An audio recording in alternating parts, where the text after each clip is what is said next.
Hello, everyone. Welcome to the Youth Movement Talk Show. I'm your host, Keitumetse Nqabeni.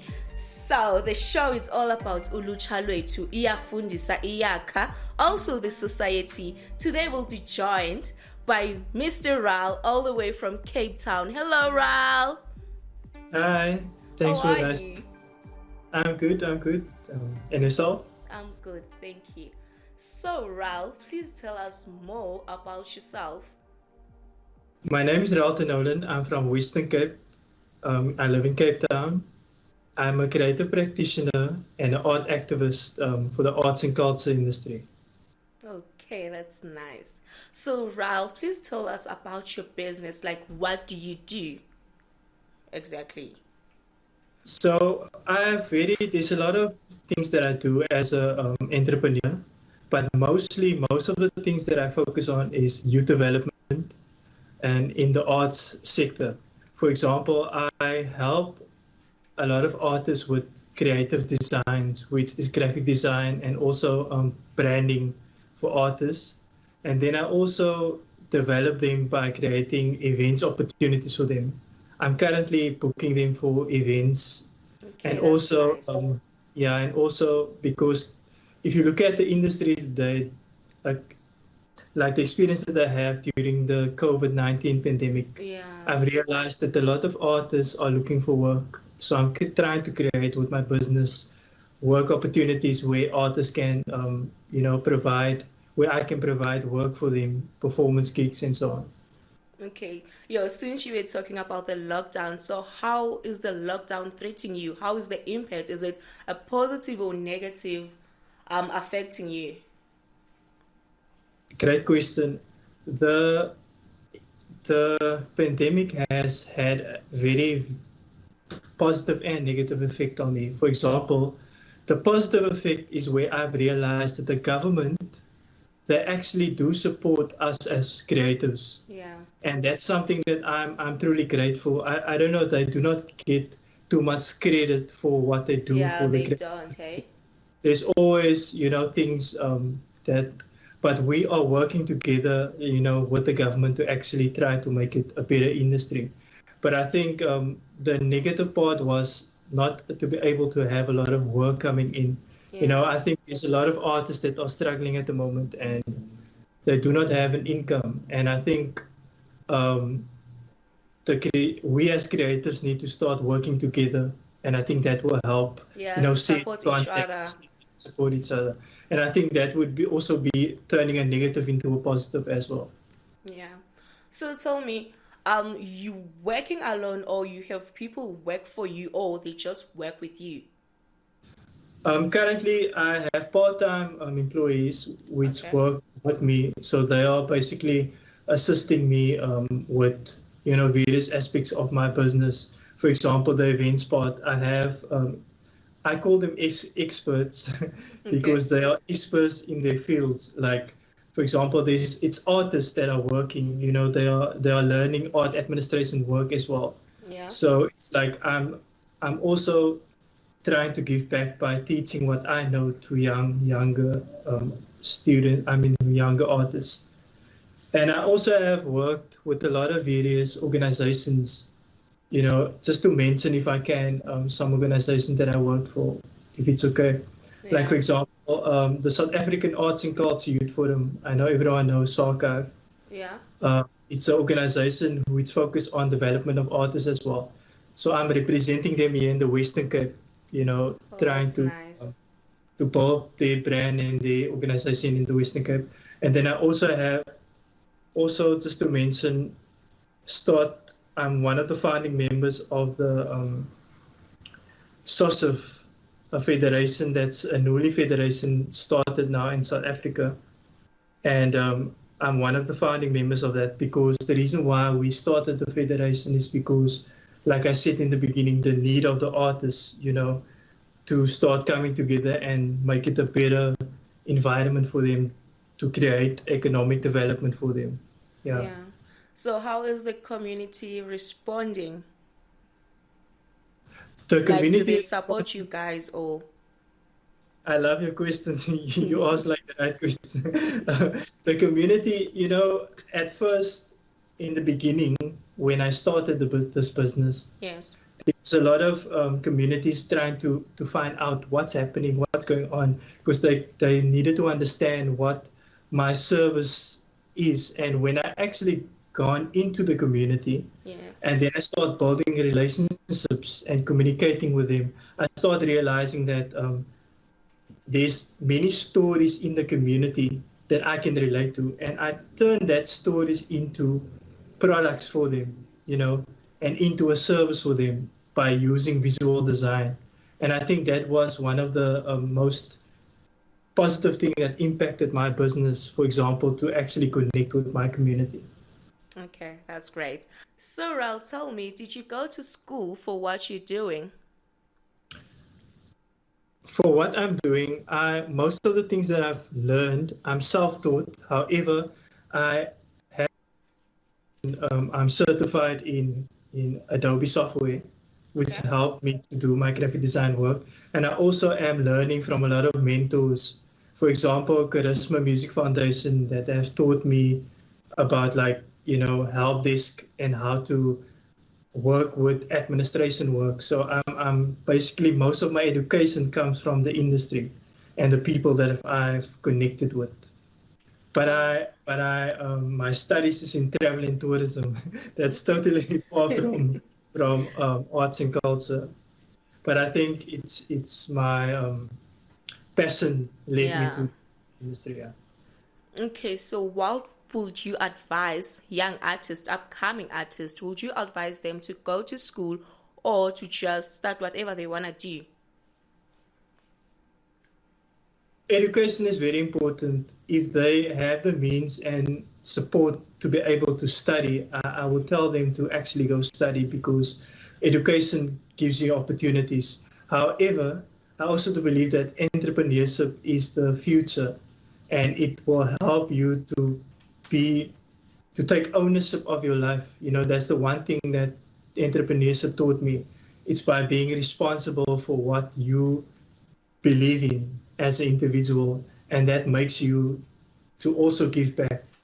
Yeah, So yeah, I believe that entrepreneurship is also something that can provide um, a positive and socioeconomical impact in our society that will change our mindsets to not just to be depend on other people, but to yeah. actually take control of our own, Our own life, businesses and life. own businesses and own life. Yeah, Yeah.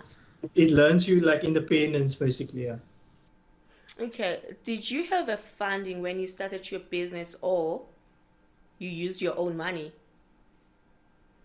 When I started my business, I didn't have any funding, but I worked. I used the money that I received from my business. I basically saved up for the things that I need to buy, like the things that will grow my business. However, during the COVID-19 pandemic, Yeah. I need to mention, like I said in the beginning, how government has supported us, like with the relief funds. For example, BASA supported, the National Art Council supported, and as well as DSEC as well, the Department of Sports, Arts and Culture supported. So I think all these organizations and agents have supported us artists during this time of the pandemic, even though we need to also be independent, Yeah. but I think the support also help us to grow our businesses. Yes. Yeah. So, are you under any organization? Okay. So like I said, I am part of many organizations, but mostly, like for example, I work and support many organizations. For example, South African Arts and Culture Youth Forum, the Yeah. South African United Cultural and Creative Industry Federation, which is SOSIF, and then also Charisma Music Foundation, and then to mention also CDI, the Craft and Design Institution, where I'm also part of, for my design.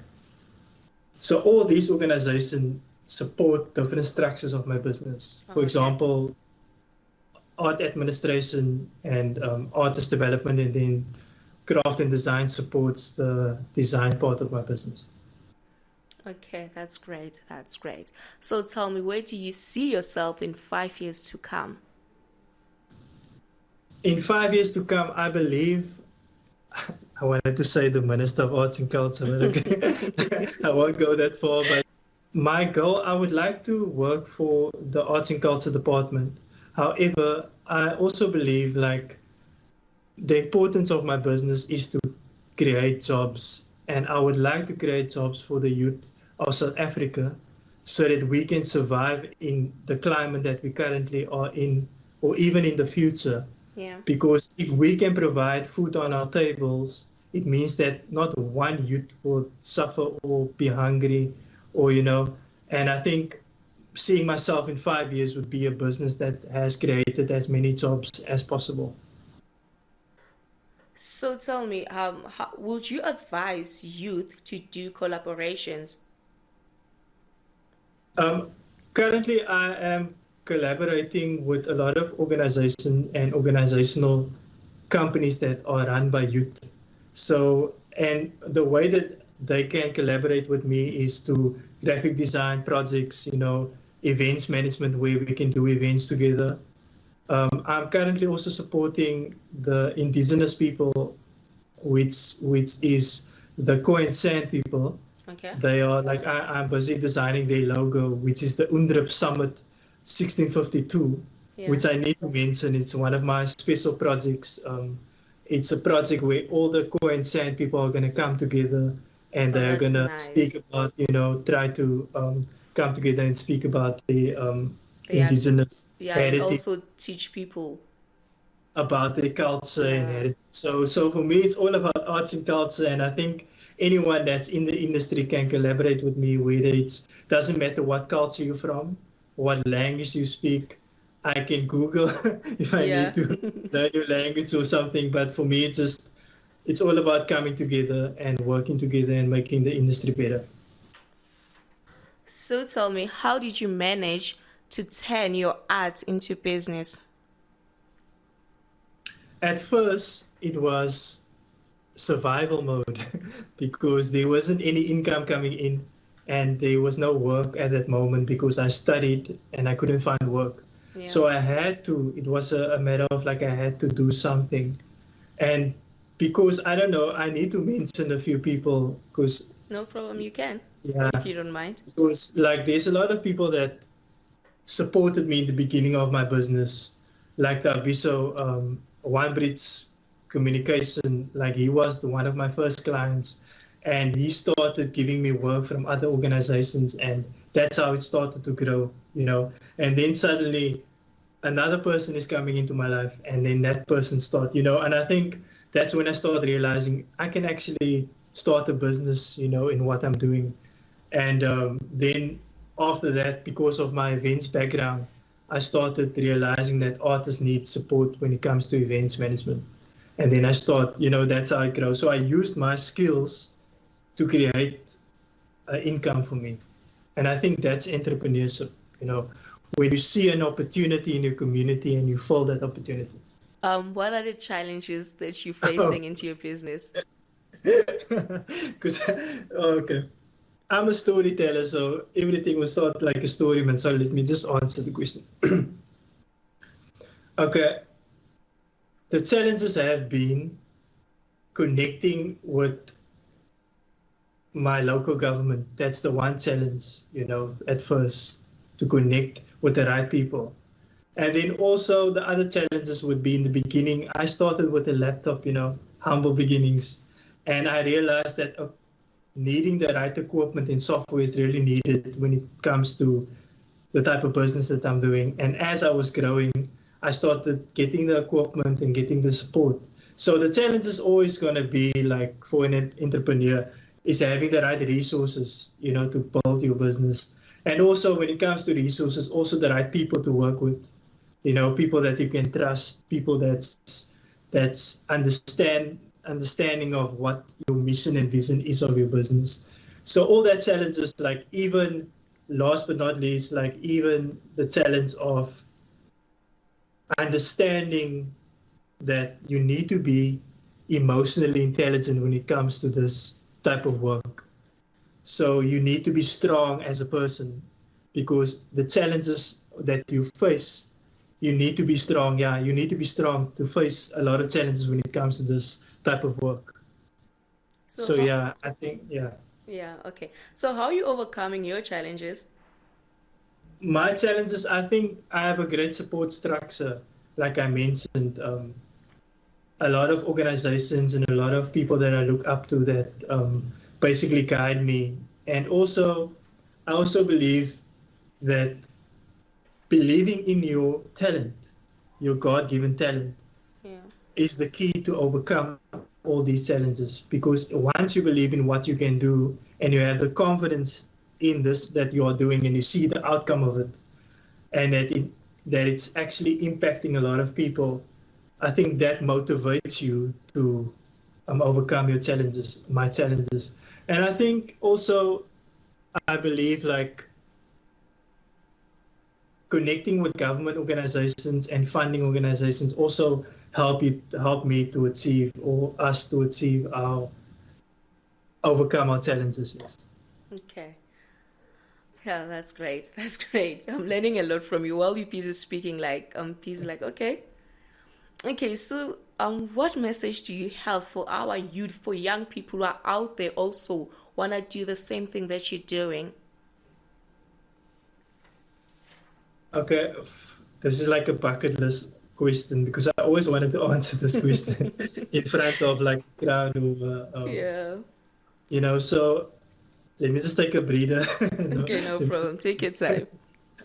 okay, the advice first of all, like that I would speak to the youth out there, is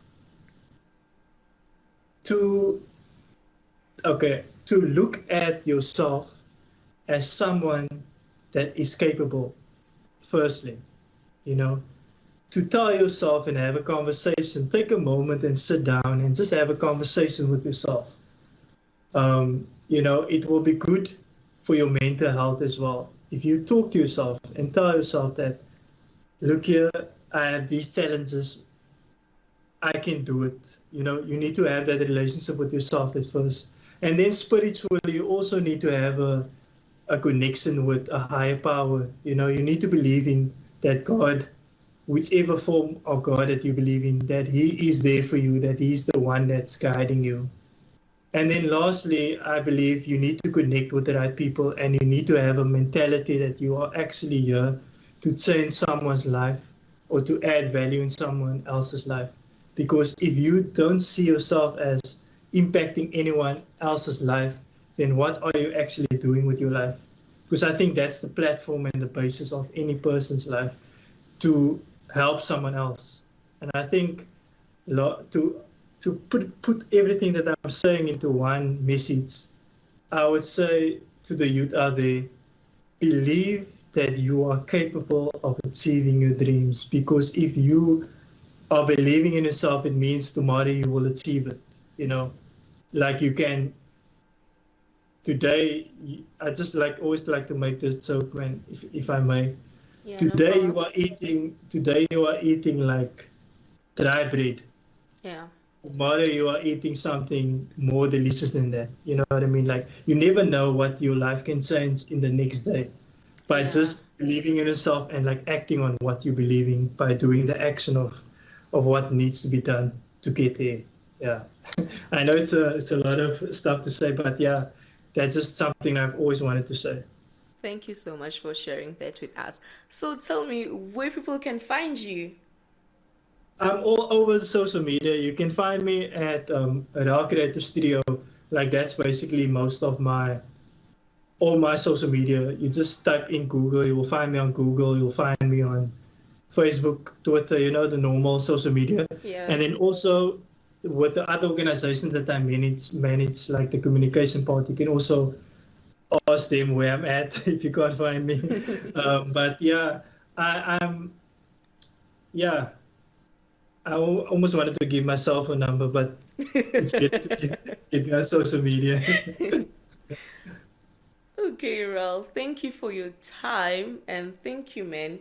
Like I've learned a lot from you, and I hope youth out there is also going to learn a lot from you. Thank you for your time and enjoy the rest of your day.